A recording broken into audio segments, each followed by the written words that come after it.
When I was a young man, growing up in New York City, I refused to pledge allegiance to the flag. Of course, I was sent to the principal's office, and he asked me, "Why don't you want to pledge allegiance? Everybody does." I said, "Everybody once believed the earth was flat, but that doesn't make it so." I explained that America owed everything it has to other cultures and other nations, and that I would rather pledge allegiance to the earth and everyone on it. Needless to say, it wasn't long before I left school entirely, and I set up a lab in my bedroom. There I began to learn about science and nature.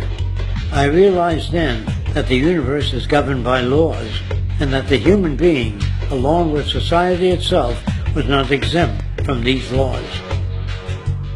Then came the crash of 1929, which began what we now call the Great Depression.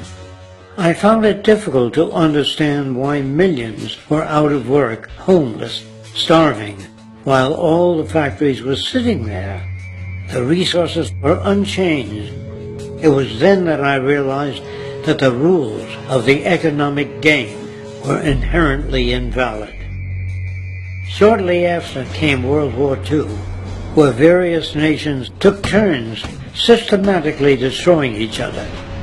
I later calculated that all the destruction and wasted resources spent on that war could have easily provided for every human need on the planet. Since that time, I have watched humanity set the stage for its own extinction. I have watched as the precious finite resources are perpetually wasted and destroyed in the name of profit and free markets.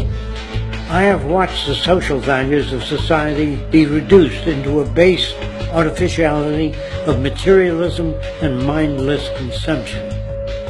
And I have watched as the monetary powers control the political structure of supposedly free societies.